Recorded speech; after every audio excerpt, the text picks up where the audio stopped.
En ce moment précis, pendant que tu écoutes ces mots, quelque chose se passe dans ta poitrine. Pas une douleur aiguë, non. Quelque chose de plus discrète, de plus traître. Une espèce de pression sourde, comme si les murs de ta vie s'étaient légèrement rapprochés sans que tu t'en sois rendu compte. Et tu te demandes, peut-être depuis des semaines, peut-être depuis des années, si c'est normal de se sentir aussi seul dans un monde aussi bruyant, aussi connecté, aussi prétendument heureux. Parce que le monde moderne, il faut bien le dire, est d'une ironie absolument magnifique. Jamais l'humanité n'a eu autant d'outils pour se rejoindre et pourtant jamais elle ne s'est sentie aussi séparée. On a des centaines d'amis sur les réseaux sociaux et personne n'a appelé à 2 heures du matin. On a des notifications en permanence et un silence intérieur qui fait mal. C'est presque comique, si ce n'était pas si douloureux. Mais avant de pouvoir comprendre ce dont tu as vraiment besoin, il faut d'abord regarder en face quelque chose que la plupart des gens évitent, quelque chose d'inconfortable. Et pour pouvoir t'expliquer cela, il faut d'abord ouvrir une première porte. Une porte que beaucoup ont essayé de maintenir fermée toute leur vie. Parce que derrière cette porte, il y a une vérité sur la solitude que personne ne t'a jamais vraiment dite. Et cette vérité, elle change tout. Mais avant de l'atteindre, il faut comprendre d'où vient la souffrance. Et pour comprendre d'où elle vient, il faut d'abord entrer dans la maison. Alors entrez et laisse la porte se refermer doucement derrière toi. Imagine une scène ordinaire, banale, du genre qui ne fait même pas la manchette des journaux parce qu'elle se répète dans des milliers de foyers chaque soir. C'est un mercredi, 19 heures. Une femme, appelons-la Marguerite, 57 ans, rentre chez elle après une journée de travail. Elle posait ses clés sur le meuble de l'entrée. Ce meuble qu'elle a choisi seule, qu'elle a monté seule, dont elle connaît chaque égratignure. Elle allume la lumière du couloir. Le silence de l'appartement lui répond. Elle ouvre le réfrigérateur, pas vraiment parce qu'elle a faim, plutôt pour faire quelque chose, pour occuper ses mains pendant que sa tête cherche quelqu'un à qui parler. Elle fait réchauffer un reste de soupe. Elle s'assoit à table. Elle mange en regardant son téléphone, pas parce qu'il y a quelque chose d'intéressant, mais parce que regarder un écran, c'est moins difficile que regarder le mur d'en face. Marguerite n'est pas sans ressources. Elle a une fille qui habite à 200 km, un collègue avec qui elle déjeune parfois, une voisine avec qui elle échange des sourires dans l'ascenseur. Mais ce soir, dans cette cuisine éclairée par un néon légèrement trop froid, elle est seule d'une solitude particulière. La solitude de ceux qui ont l'air bien en surface, la solitude invisible. Celle qui ne crie pas, qui ne se plaint pas, qui met un point d'honneur à ne déranger personne. Et c'est justement cette discrétion-là qui est dangereuse. Parce que la solitude silencieuse, c'est comme une fissure dans la fondation d'une maison. On ne la voit pas depuis la rue. La façade est propre, les volets sont peints, les géraniums sont arrosés. Mais en dessous, dans les profondeurs de la structure, quelque chose cède, imperceptiblement, quotidiennement. Et un jour, pas forcément un grand jour dramatique, juste un mardi quelconque, la fissure devient une fracture. Si tu te reconnais un peu dans Marguerite, ou beaucoup, ou même si tu te dis que toi c'est différent, que ta solitude à toi a une autre forme, un autre visage, alors ce que tu es en train d'écouter est fait pour toi, pas parce que tu es brisé, mais parce que tu es sous-main, et parce que la compréhension est toujours la première pièce de la maison qu'on doit rénover. Et si ce que tu entends résonne quelque part en toi, quelque part dans ce couloir intérieur que tu gardes souvent dans l'obscurité, alors rends service à quelqu'un que tu aimes. Partage cette conversation avec lui. Parce que la solitude, elle ment. Elle te dit que personne ne comprendrait. Mais les gens qui souffrent en silence sont légion. Et parfois, savoir qu'on n'est pas seul à se sentir seul, c'est déjà le début d'une guérison. Abonne-toi aussi si tu veux que ce genre de conversation continue à exister, parce que les algorithmes, eux, n'ont aucune compassion. Ils ont besoin que tu leur montres que ce qui compte pour toi compte vraiment. Maintenant, parlons de ce qui est vraiment un jeu. Et là, il faut être honnête, cliniquement honnête, sans dramaturgie inutile mais sans faux semblant non plus. Parce que la solitude n'est pas qu'un inconfort. Ce n'est pas juste une mauvaise humeur un soir de mercredi. La solitude chronique, celle qui s'installe, qui prend ses habitudes, qui commence à réorganiser les meubles dans ta tête, cette solitude-là a des conséquences mesurables, documentées, sérieuses. Des études épidémiologiques menées sur des décennies dans plusieurs pays montrent que l'isolement social chronique augmente le risque des mortalités précoces de façon comparable au tabagisme. Oui, tu as bien entendu. Être profondément seul pendant des années fait à ton corps ce que font 15 cigarettes par jour. Mais ce n'est pas l'essentiel. L'essentiel, c'est ce qui se passe dans la maison intérieure. Parce que quand la solitude s'installe vraiment, quand elle commence à habiter chaque pièce de ta psyché, elle ne reste pas passive. Elle travaille. La nuit, elle ouvre les tiroirs de ta mémoire et elle en sort les échecs, les rejets, les moments où tu t'es sentie transparente aux yeux des autres. Elle les dispose soigneusement sur la table du salon pour que tu les trouves au réveil. Et tu te lèves fatigué d'un sommeil qui n'a pas reposé, avec cette impression diffuse que quelque chose ne va pas, sans pouvoir nommer quoi exactement. Et voilà la première boucle qu'il faut comprendre. Parce qu'avant de t'expliquer ce qui guérit, il faut d'abord comprendre ce qui emprisonne. Et pour comprendre ce qui emprisonne, il faut descendre dans le sous-sol de la maison. Dans cet endroit que peu de gens visitent volontiers, la solitude chronique altère la façon dont le cerveau perçoit le monde social. Ce n'est pas une métaphore, c'est de la neurobiologie. Les personnes isolées depuis longtemps développent ce que les chercheurs appellent un biais de menace sociale. En termes simples, leur cerveau commence à interpréter les signaux neutres. Un regard qui passait, un message sans réponse immédiate, un ton de voix légèrement sec, comme des signaux de danger, de rejet, d'hostilité. La maison intérieure, au lieu d'avoir des fenêtres ouvertes sur les autres, se retrouve équipée de meurtrières. On regarde le monde dehors avec méfiance, à travers une fente étroite, prêt à se défendre d'une attaque qui ne vient souvent pas.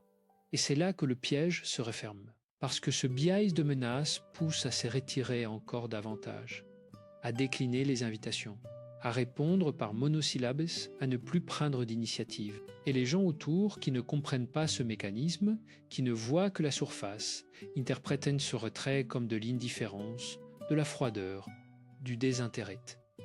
Et ils s'éloignent, et la solitude s'approfondit. Exactement, c'est un cercle, ou plutôt c'est une spirale. Et une spirale, ça descend. Mais il y a quelque chose que je dois te dire sur cette spirale avant de continuer. Quelque chose qui ouvre une deuxième porte à l'intérieur de la première. Je me souviens d'une patiente. Appelons-la Élise. Elle avait 62 ans quand elle est venue consulter. Sa fille, Camille, l'avait amenée, ou plutôt l'avait accompagnée parce que Élise, seule, n'aurait jamais franchi la porte d'un cabinet de psychiatrie. Ce n'était pas dans sa culture. Dans sa génération, on ne parlait pas de ces choses-là. On serrait les dents. On continuait. Camille, elle, était assise dans la salle d'attente pendant la consultation. Et après, en sortant, elle a dit à sa mère quelque chose de très simple.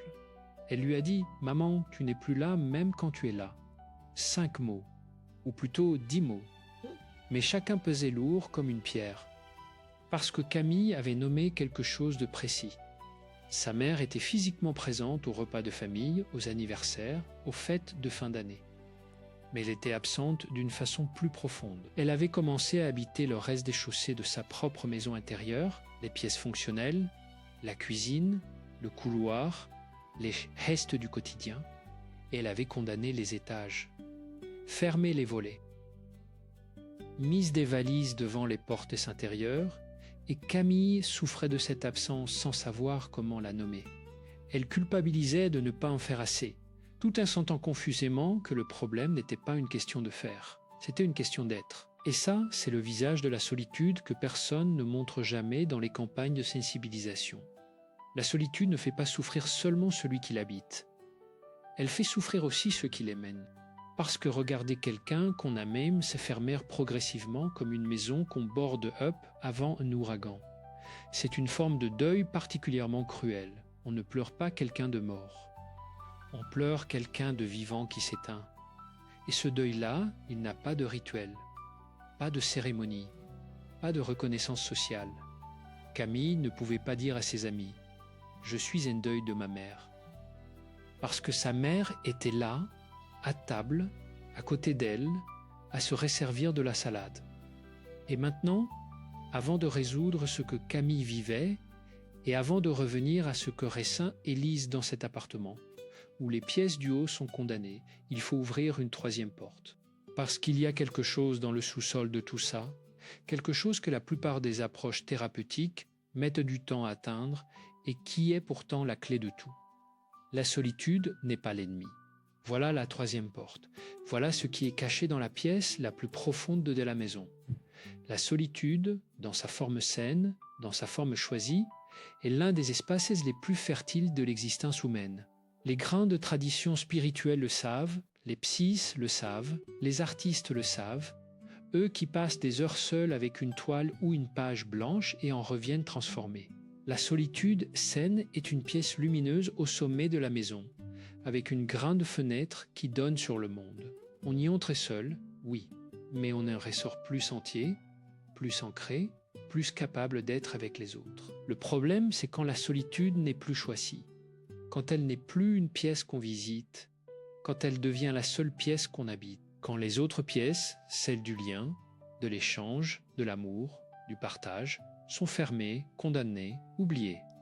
Là, la solitude cesse d'être un espace de ressourcement et devient une prison. Et une prison, même confortable, même familière, même décorée avec les meubles qu'on connaît, reste une prison. Bueno, mejor dicho.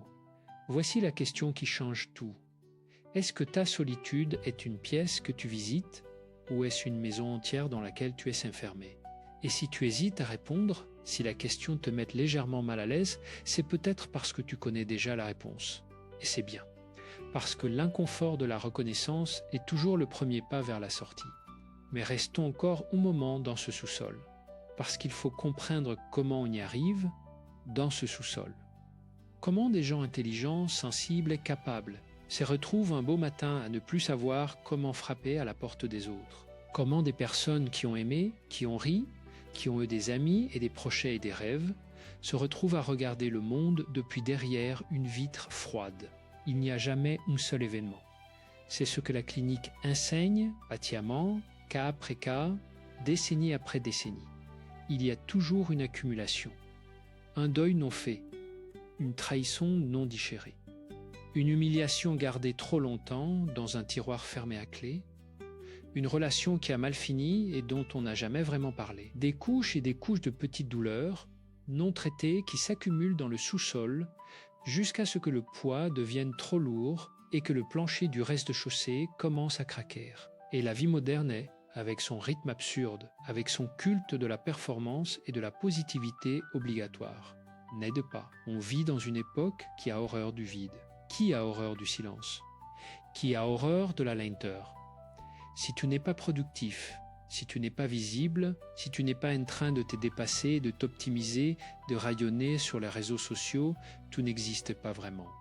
Et cette pression-là, cette injonction permanente à aller bien, à être fort, à avancer, elle est d'une violence douce mais réelle, parce qu'elle ne laisse pas de place pour le deuil, pas de place pour la lenteur. Pas de place pour dire là maintenant j'ai besoin de m'arrêter et de regarder ce qui ne va pas. Et donc les gens n'en parlent pas. Ils continuent, comme Marguerite avec sa soupe, comme Élise avec ses volets fermés. Et les fissures s'élargissent. Voilà ce qui est vraiment en jeu. Et voilà pourquoi il faut prendre cela au sérieux. Non pas avec anxiété, non pas avec catastrophisme, mais avec la clarté chirurgicale de quelqu'un qui regarde une situation en face et décide d'agir. Parce que si tu ne fais rien, si tu continues à attendre que ça passe tout seul, si tu continues à espérer que le printemps reviendra sans que tu ouvres les fenêtres, il s'est passé quelque chose de plus subtil et de plus grave que la dépression classique. Il se passe une calcification, un durcissement progressif, comme du calcaire qui se dépose sur les parois d'une tuyauterie. Au début, l'eau passe encore, puis de moins en moins, puis plus du tout. La solitude chronique non traitée ne reste pas statique. Elle évolue, elle durcit. Elle transforme la tristesse en résignation, la résignation en amertume, et l'amertume, elle, est particulièrement redoutable. Parce que l'amertume a cette propriété extraordinairement dommageable de se déguiser en lucidité. La personne amère ne se voit pas comme amère, elle se voit comme réaliste. Elle se dit « J'ai compris comment fonctionne le monde. Les gens sont égoïstes, les relations finissent toujours mal. Mieux vaut ne compter que sur soi. » Et cette conviction qui ressemble à de la sagesse, qui a même parfois des accents stoïciens, est en réalité une forme de capitulation. C'est l'équivalent psychologique de condamner toutes les fenêtres d'une maison parce qu'une fois, il y a longtemps, le vent avait fait entrer la pluie. Si, la maison est maintenant protégée de la pluie, mais elle est aussi privée de lumière. Et sans lumière, les plantes meurent, et sans plantes, l'air se raréfie. Et sans air frais, la maison commence à sentir le renfermer et les gens qui passent devant ne s'arrêtent plus. Et c'est là que la souffrance de l'entourage devient la plus aiguë. Parce que les enfants de quelqu'un d'amer, les partenaires, les amis proches, ils essayent. Ils frappent aux portes condamnées. Ils glissent des mots sous les fenêtres barricadées. Ils invitent, ils appellent, ils s'inquiètent, et un jour, épuisés, ils s'arrêtent. Pas parce qu'ils n'aiment plus, mais parce que l'amour, même le plus solide, a besoin d'un espace pour circuler. Et quand tous les espaces sont fermés, l'amour ne sait plus par où entrer. J'ai connu un homme, appelons-le Bernard. Bernard avait 68 ans. Il avait travaillé toute sa vie dans la comptabilité, sérieusement, honnêtement. Il avait eu une femme, 2 fils, des vacances en Bretagne l'été, un jardin. Et puis sa femme était décédée. Et Bernard, au lieu de traverser le deuil, avait décidé, sans en avoir vraiment conscience, de se protéger de toute douleur future en se coupant de tout lien susceptible de faire mal. La logique était presque mathématique. Si je n'aime plus, je ne souffre plus. Si je n'attends plus rien de personne, personne ne peut me décevoir. Son fils aîné, François, venait le voir chaque dimanche. Et chaque dimanche, Bernard était là, physiquement, mais hermétiquement fermé. Il parlait de la météo, du jardin, du prix de l'essence. Et François repartait chaque dimanche avec cette sensation étrange de n'avoir pas vraiment vu son père. François le disait à sa femme « J'ai l'impression de parler à une façade. Il est là, mais il n'est plus là. » Et un soir, François a dit à son père, doucement, sans accusation, « Papa, j'ai l'impression que tu m'empêches d'être ton fils. » Bernard n'a pas répondu immédiatement. Il a regardé par la fenêtre. Et puis, après un long silence, il a dit « Je ne sais plus comment faire autrement. » Ces mots-là, « Je ne sais plus comment faire autrement. » C'est peut-être les mots les plus honnêtes qu'il ait prononcés depuis des années. Et c'est à partir de ces mots que quelque chose a commencé à bouger. Parce que reconnaître qu'on ne sait plus comment faire, ce n'est pas un aveu de défaite, c'est une ouverture. C'est la première fenêtre qu'on trouve après des années de volets fermés. Et cette fenêtre-là, même minuscule, même tremblante, est le début de tout. Alors maintenant, résolvons la première boucle. Revenons à ce que ressent Bernard et à ce que ressent peut-être une partie de toi dans ce sous-sol où la douleur s'est accumulée, où les fissures se sont élargies, où la tuyauterie est calcifiée. Parce qu'il existe des outils réels, pas magiques, pas instantanés, mais réels. Des pratiques qui viennent à la fois de la recherche en psychologie, des traditions contemplatives et de décennies de clinique. Et ces outils, ils fonctionnent. Pas parce qu'ils effacent la douleur, mais parce qu'ils modifient la relation qu'on entretient avec elle. Le premier outil est peut-être le plus fondamental. C'est ce qu'on pourrait appeler la reconnaissance sans rougement. Ou plus simplement, dans le langage du mindfulness, être témoin de soi-même. Pas juge, pas avocat de la défense, pas procureur. Témoin, observer ce qui se passe à l'intérieur avec la même neutralité bienveillante qu'un bon médecin qui écoute les symptômes de son patient, sans dramatiser, sans minimiser, sans fuir dans la distraction. Concrètement, ça ressemble à quoi? Ça ressemble à s'asseoir, oui, vraiment s'asseoir, pas s'effondrer dans le canapé avec le téléphone, mais s'asseoir avec intention et se poser une question simple. Qu'est-ce qui est là en ce moment? Pas ce qui devrait être là. Pas ce qui était là hier. Pas ce qui sera là demain. Ce qui est là maintenant. Et la réponse peut être inconfortable. Elle peut être « je me sens seul »,« je me sens inutile »,« je me sens oublié ». Et c'est précisément là où la plupart des gens s'arrêtent. Parce que nommer une chose douloureuse sans immédiatement chercher à la supprimer, ça fait peur. On a l'impression que si on regarde la douleur en face, elle va grossir, déborder, tout inonder. Mais l'expérience clinique, confirmée par des décennies de recherche et neurosciences, montre l'inverse. Ce qu'on nomme avec bienveillance perd de sa toxicité. Ce qu'on observe sans fuir cesse d'avoir le pouvoir de nous contrôler depuis les coulisses. Parce que la douleur non nommée ne disparaît pas. Elle s'installe dans le sous-sol, elle réorganise les meubles dans le noir, et elle continue à influencer tout ce qu'on fait, tout ce qu'on dit, toutes les relations qu'on noue ou qu'on évite, sans qu'on le sache. Au plus bien, en sachant vaguement que quelque chose ne va pas, sans pouvoir mettre le doigt dessus. Le deuxième outil, et celui-ci est souvent sous-estimé parce qu'il paraît trop simple, c'est la régularité des petits gestes de lien, pas les grands élans, pas les déclarations d'amour, pas les week-ends de réconciliation chargés d'atteintes. Les petits gestes quotidiens, réguliers, presque insignifiants. Un message de bonne matinée à quelqu'un qu'on aimait. 5 minutes de conversation réelle, sans téléphone, sans distraction, avec quelqu'un de proche. Une marche dehors, même courte, même solitaire, mais dans un espace où il y a d'autres présences humaines. Ces gestes paraissent dérisoires face à l'ampleur de la solitude. Et c'est justement pour ça qu'ils sont efficaces. Parce que la solitude chronique a construit ses défenses contre les grands gestes. Elle a des arguments contre les grains des décisions. Elle dit « À quoi bon ? Ça ne changera rien. Tu as déjà essayé. » Mais les petits gestes, elle ne sait pas toujours comment les combattre. Ils passent en dessous du radar des résistances. Et ils s'accumulent, et l'accumulation de petits gestes de lien, sur des semaines, sur des mois, reconstruit des fondations. Pas de façon spectaculaire, de façon solide. Le troisième outil, et celui-ci mérite qu'on y reste un moment, c'est l'autocompassion. Et je sais que ce mot peut faire lever les yeux au ciel à certains. On entend autocompassion et on pense « Ah, se faire du bien, se cajoler, se raconter des histoires ». Non, non, non. L'autocompassion au sens clinique, au sens où Christine Neff et d'autres chercheurs l'ont défini et mesuré, c'est quelque chose de précis et de robuste.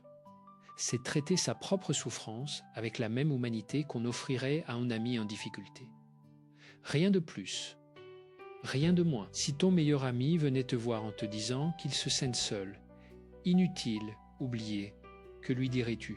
Tu lui dirais probablement « C'est normal de ressentir ça parfois. Tu n'es pas faible. Tu traverses quelque chose de difficile. Comment est-ce que je peux t'aider ?» Et cette gentillesse, cette évidence de la bienveillance pour l'autre, la plupart des gens en sont incapables envers eux-mêmes. Ils se traitent avec une sévérité qu'ils n'infligeraient à personne d'autre. L'autocompassion, c'est apprendre à être son propre ami, pas son propre admirateur, pas son propre défenseur aveugle, mais son propre ami bienveillant, celui qui dit la vérité avec douceur, qui reconnaît la difficulté sans la dramatiser et qui reste présent même quand tout va mal. Et pour commencer à pratiquer cela, il n'y a pas besoin de 20 minutes de méditation par jour, même si c'est utile. Il suffit, dans un moment difficile, de mettre une main sur le cœur physiquement et de se dire intérieurement « Là, c'est difficile. Je souffre et c'est humain. Ce n'est pas une faiblesse, c'est la condition humaine. » Ce geste, cette main sur le cœur, active des circuits neurologiques liés à l'attachement et à l'apaisement. Ce n'est pas ésotérique, c'est de la biologie. Le toucher, même auto-administré, libère de l'ocytocine, réduit le cortisol, calme le système nerveux autonome. C'est une fenêtre qu'on ouvre dans la maison. Une petite fenêtre, mais une vraie. Et maintenant, voici la question qu'on peut se poser ici. Est-ce que ces outils suffisent ? Est-ce que quelques gestes quotidiens, un peu d'autocompassion et de pleine conscience suffisent à défaire des années de solitude calcifiée ? La réponse honnête est ça dépend de la profondeur de la fissure. Si la fissure est récentée, superficielle, ces pratiques peuvent transformer la situation en quelques semaines. Si la fissure est ancienne, si le sous-sol est vraiment encombré, si l'amertume a eu le temps de s'installer durablement dans les murs, alors ces pratiques sont nécessaires mais peut-être pas suffisantes. Et là, il n'y a aucune honte à dire qu'on a besoin d'aide. Un architecte ne refuse pas l'aide d'un ingénieur en structure quand les fondations sont sérieusement compromises. Un être humain ne devrait pas refuser l'aide d'un professionnel de la santé mentale quand la structure intérieure en a besoin. Chercher de l'aide n'est pas un aveu d'échec. C'est un acte d'intelligence. Et c'est souvent l'acte le plus courageux qu'on puisse faire. Revenons maintenant à Élise, cette femme au volet fermé, dont la fille Camille souffrait d'une absence invisible. Parce qu'il faut résoudre la deuxième boucle maintenant. Et ce que Camille a vécu après que sa mère a commencé à consulter est important à entendre. Les premières semaines, rien de spectaculaire. Élise faisait ses exercices de pleine conscience sans trop y croire. Elle s'asseyait 5 minutes par jour et observait ce qui se passait en elle. Souvent, ce qui s'est passé en elle n'était pas agréable. Des images de sa propre enfance, des regrets, des colères oubliées qui refaisaient surface comme des bulles dans une eau qu'on croyait calme. Et elle continuait quand même. Et puis un dimanche, Camille est venue déjeuner. Et Élise a fait quelque chose d'inhabituellement simple. En servant le café, elle a dit à sa fille « Je sais que j'ai été absente. Je ne suis pas sûre de savoir encore comment être vraiment là. Mais j'essaie. » Camille a posé sa tasse. Et elle n'a pas dit grand-chose. Elle a juste pris la main de sa mère. Et elles sont restées comme ça un moment, sans parler. Et dans ce silence-là, quelque chose que la solitude avait construit sur des années s'est fissuré. Non pas effondré, fissuré. Juste un peu, et c'est ça, le vrai début. Pas la révélation dramatique. Pas la transformation spectaculaire. Juste une petite fissure dans le mur de la fermeture, par laquelle commence à passer un filet de lumière. Parce que la maison intérieure ne se reconstruit pas du jour au lendemain. Elle s'est abîmée lentement, elle se répare lentement. Et c'est normal, c'est même rassurant d'une certaine façon. Parce que ça veut dire que chaque petit geste compte. Que chaque petite ouverture est réelle et significative, même si elle ne ressemble pas encore à une grande fenêtre. Le quatrième outil qu'il faut maintenant nommer clairement, c'est ce qu'on pourrait appeler la pratique de la présence active. Et je veux être précis ici parce que ce concept est souvent mal compris. La présence active, ce n'est pas être présent dans le sens d'être physiquement là. C'est être présent dans le sens d'être réellement disponible à ce qui se passe, à l'intérieur et à l'extérieur, sans filtre, sans armure, sans agenda. La plupart des gens, quand ils sont en présence des autres, sont en réalité partiellement ailleurs. Ils pensent à ce qu'ils vont dire ensuite. Ils évaluent si la conversation va dans le sens qu'ils veulent. Ils surveillent les signaux de rejet ou d'approbation. Et toute cette activité intérieure consomme de l'énergie et crée une distance. On est là, mais on n'est pas vraiment là. Exactement comme Élise à table avec Camille. La présence active, ça s'entraîne. Concrètement, ça veut dire, dans une conversation, poser son téléphone et ne pas le regarder. Ça veut dire regarder l'autre dans les yeux. Vraiment, pas de façon intimidante, mais de façon réelle. Ça veut dire écouter ce que l'autre dit sans commencer à formuler sa réponse avant qu'il ait fini de parler. Ça veut dire accueillir les silences sans les remplir immédiatement. Ces gestes-là, si simples, si évidents, sont devenus contre-culturels dans un monde où tout va vite, où l'attention est une marchandise, où la distraction est l'état par défaut. Et c'est justement pour ça qu'ils ont une valeur thérapeutique. Parce qu'ils signalent à l'autre, tu comptes, tu mérites mon attention entière, je suis là maintenant pour toi. Et ce signal-là, reçu par l'autre, crée quelque chose de précieux. Il crée de la confiance. Et la confiance est la fondation sur laquelle le lien peut se reconstruire. Le cinquième outil, et celui-ci est peut-être le plus contre-intuitif, c'est apprendre à recevoir, pas seulement à donner. Les personnes qui ont souffert de la solitude, qui ont développé cette carapace protectrice dont on parlait, ont souvent beaucoup de mal à recevoir de l'aide, à recevoir de l'affection, à recevoir de la bienveillance. Quand quelqu'un leur dit quelque chose de gentil, elles l'esquivent. Quand quelqu'un leur propose de l'aide, elles disent « non, merci, ça va ». Quand quelqu'un s'inquiète pour elles rassurent immédiatement pour clore la conversation. C'est une façon de maintenir les fenêtres fermées tout en ayant l'air poli. Et ça prive l'autre de la satisfaction de donner. Et ça prive soi-même de la chaleur de recevoir. Les deux parties sont appauvries par ce réflexe.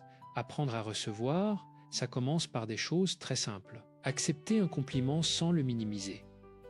Dire merci sans ajouter, mais laisser quelqu'un t'aider à apporter quelque chose, physiquement ou métaphoriquement, sans insister que tu peux très bien te débrouiller seul. Ces micro-acceptations entraînent le système nerveux à la sécurité du lien.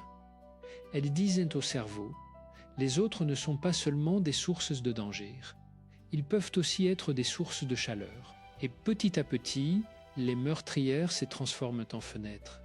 Maintenant, résolvons la troisième boucle. Celle qui est la plus profonde, celle qu'on a ouverte en premier. Ce secret du bonheur véritable dont on parlait au début et qu'on a mis en attente le temps de comprendre le contexte, le conflit, les mécanismes. Le voilà. Ou plutôt, voilà sa première partie. Parce que le bonheur véritable n'est pas une formule. C'est une pratique. C'est une architecture vivante. Le bonheur véritable n'est pas l'absence de solitude. Ce n'est pas non plus l'abondance de relations sociales. On peut être entouré de monde et profondément seul, comme on l'a vu.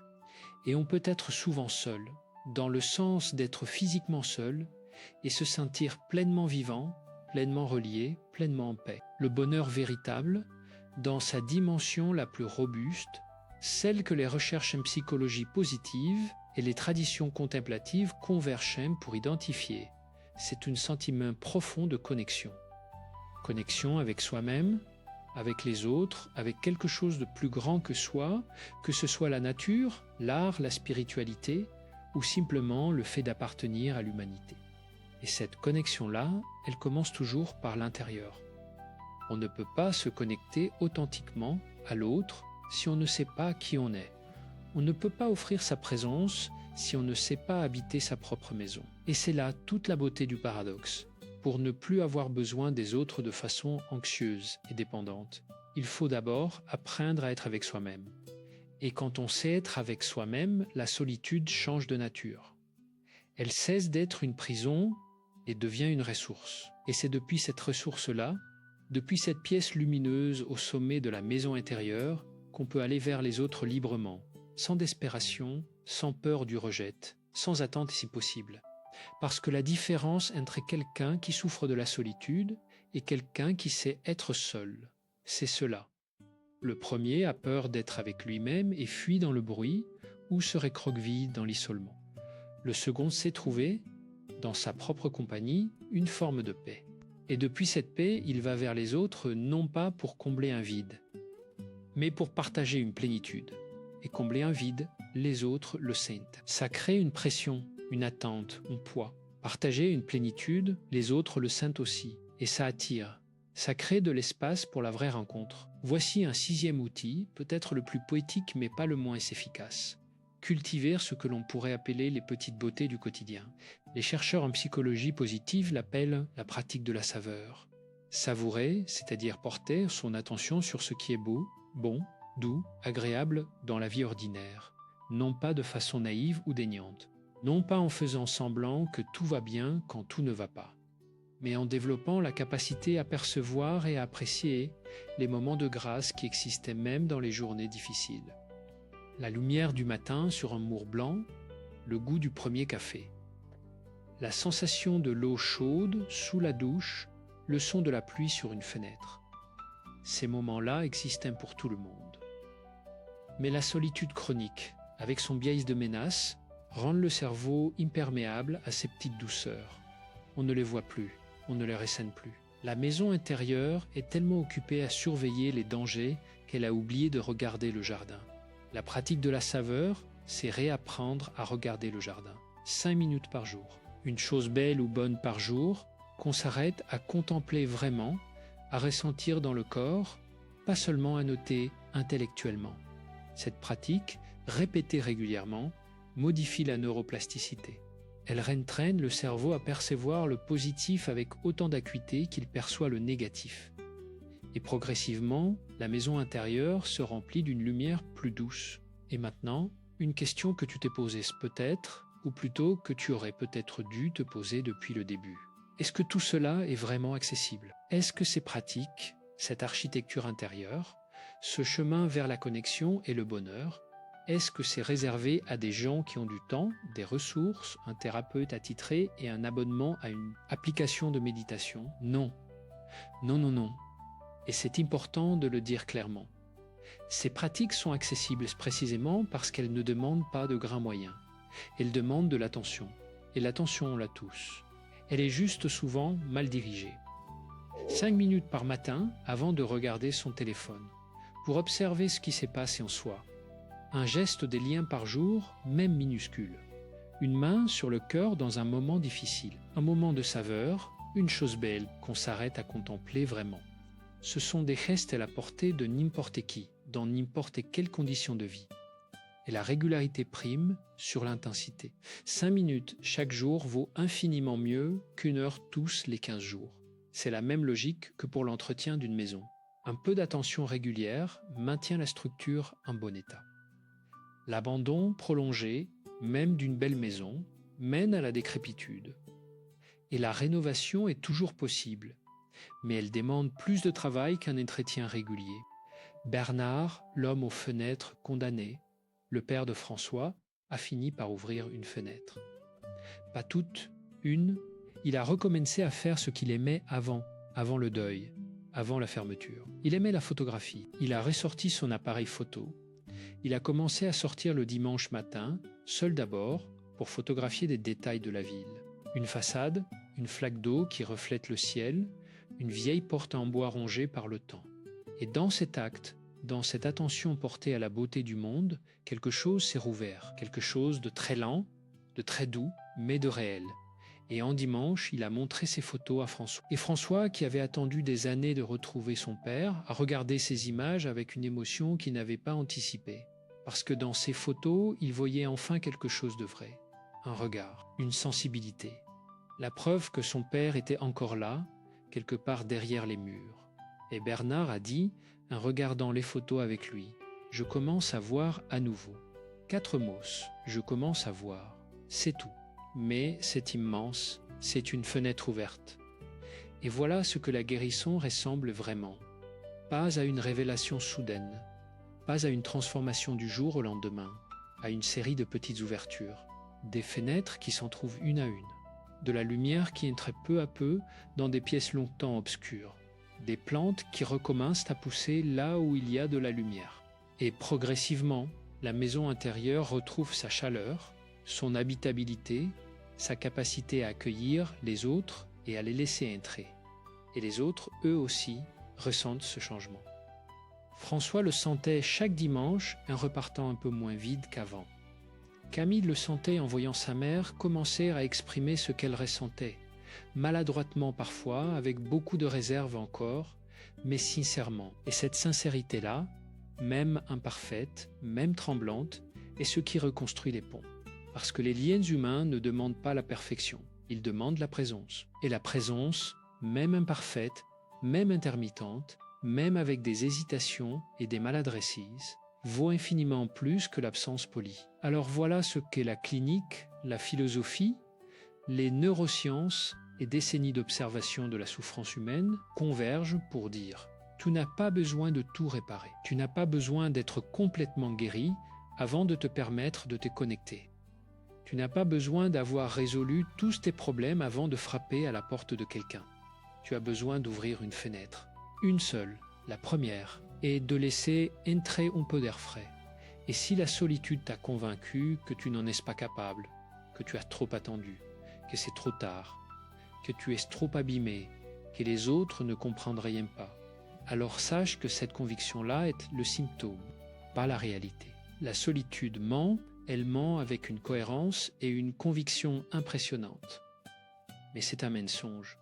Et comme tous les mensonges, il perd de sa force dès qu'on commence à le regarder en face, avec bienveillance, sans le combattre, mais sans le croire non plus.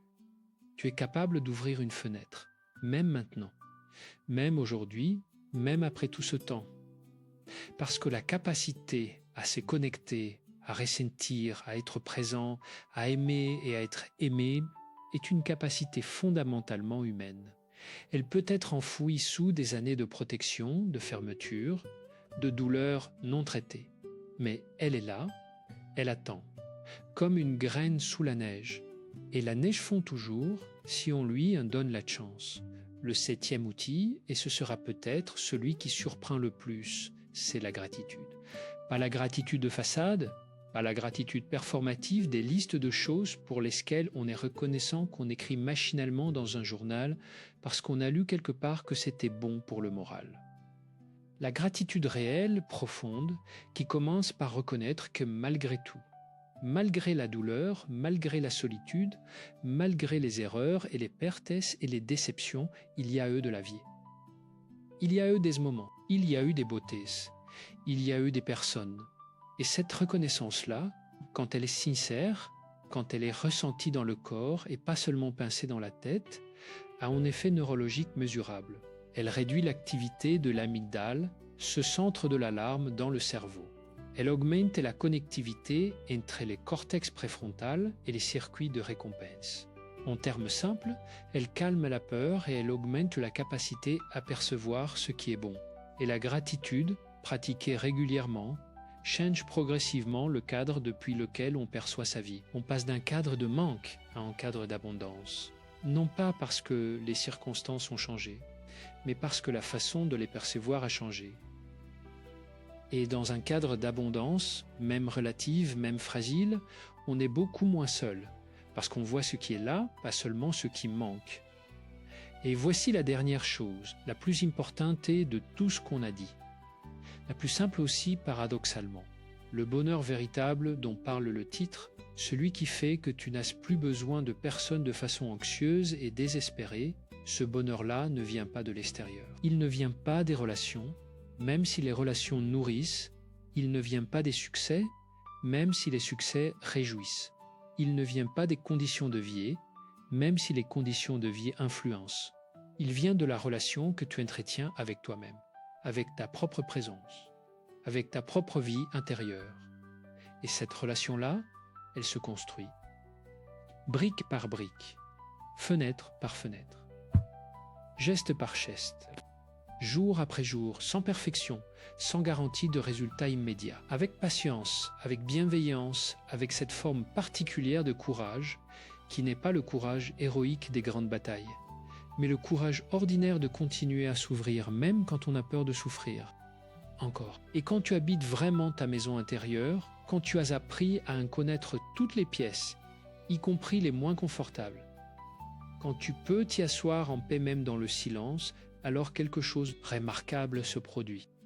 Tu peux aller vers les autres sans avoir besoin d'eux pour exister. Tu peux aimer sans t'y perdre, tu peux être seul sans en souffrir, et tu peux être ensemble sans en avoir peur. C'est ça, la liberté émotionnelle. Ce n'est pas l'indépendance au sens de ne pas avoir besoin des autres. C'est l'interdépendance choisie, la capacité à se connecter et à se déconnecter avec la même fluidité, sans anxiété, sans désespoir, sans amertume. Comme quelqu'un qui sait que sa maison est solide et peut donc ouvrir ses portes à l'orage sans craindre que tout s'effondre. Et cette maison intérieure, solide, lumineuse, habitée, elle est à ta portée. Elle l'a toujours été. Elle attend simplement que tu y reviens. Une fenêtre à la fois. Commence aujourd'hui, pas demain. Pas quand tu te sentiras mieux, maintenant. Même si tu es fatigué, même si tu doutes, même si tu ne sais pas encore très bien comment faire, pose une main sur ta poitrine, respire et dis-toi, silencieusement, avec toute la douceur que tu saurais offrir à quelqu'un que tu aimes. Je suis là, je commence. C'est suffisant, c'est plus que suffisant, c'est exactement ce qu'il faut.